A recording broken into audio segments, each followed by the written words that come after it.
La délégation des conseillers départementaux et municipaux de Pont-Noir, conduite par le président de la commission aménagement et affaires domaniales, Joachim Foucault, a visité le mercredi 17 janvier à Liambou dans le département du Kouilou, le site abritant le cimetière Belle-Vue de la SOSEP, ainsi que le restaurant. Descente qui a permis à cette délégation de s'imprégner des réalités des différents services que propose la SOSEP.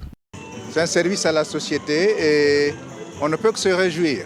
En venant, nous avons eu l'occasion de jeter un coup d'œil un peu à droite de nous en venant au cimetière dit de Vindoulou.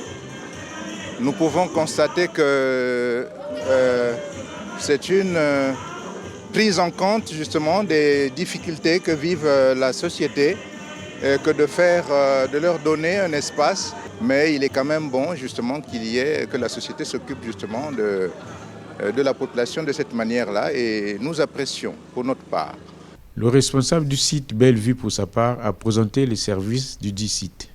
Ça veut dire que quelqu'un de Pointe-Noire, quelqu'un de Dolisie, quelqu'un de Brazzaville, pourquoi pas, peut arriver, visiter et voir ce qui se passe, comment les services se font, comment l'accueil est fait, comment ça se passe, et voilà quoi. Donc c'est pour en fait dynamiser ce secteur-là que nous avons innové, apporter quelque chose de nouveau qui n'existe nulle part au Congo pour pouvoir mettre à l'aise évidemment les gens qui viennent rendre le dernier hommage.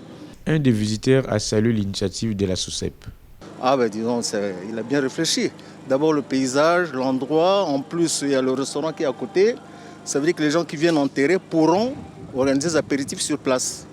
Au lieu d'aller à la cité où c'est tout le monde qui va se ruer, mais à partir d'ici, on peut déjà offrir un apéritif après l'enterrement. C'est une très bonne initiative vraiment. Pour le responsable de la SOSEP, cette innovation est une première en ce qui concerne les services funéraires au Congo.